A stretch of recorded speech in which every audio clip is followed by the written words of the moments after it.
economy is booming in the Pearl with a new hotel scheduled to be finished in May of 2015. But local residents say time's up on all the noise. An Israeli airstrike hit a school in Gaza today, killing at least 10 people, including children. Behind me is what's left of a living room ATF set on fire to show demonstrators just how fast it takes for a fire to go from ignition to flashover. Kai was a stray dog wandering the streets of Illinois. She was picked up by the Humane Society, but who knew that a ball would be her lucky break?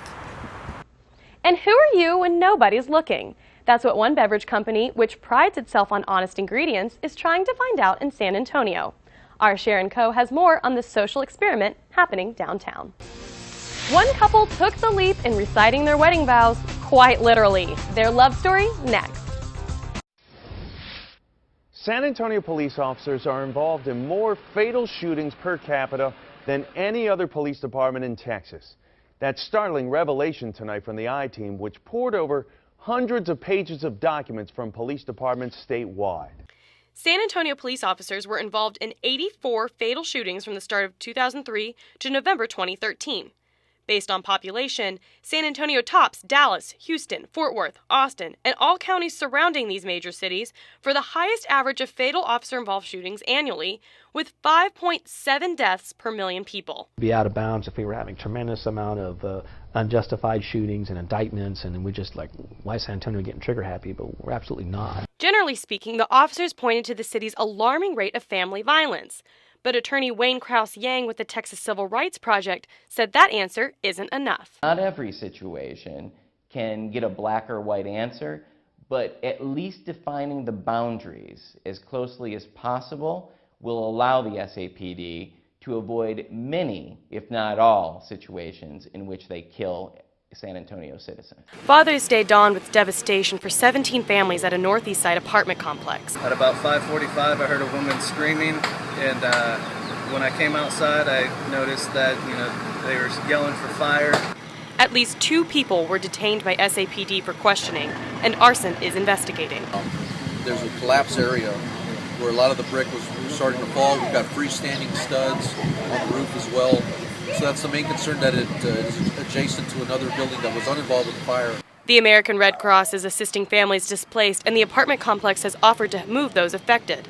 You don't make many friends in prison, much less those of the 4-legged variety. The Positive Approach program has been invaluable to just making some excellent guide dogs. Offenders at Dominguez State Jail train guide dogs that will go on to serve the visually impaired. These are guys that are really trying to turn themselves around. The offenders must have a special clearance that allows them to live with the dogs and make trips outside the prison. I first arrived at the facility and I saw the actual responsibility that it brought upon the offender there in the housing area and how they were distinguished to provide new training for the dogs. They really changed my mind about the whole thing. An amazing program he thinks could be used in other places.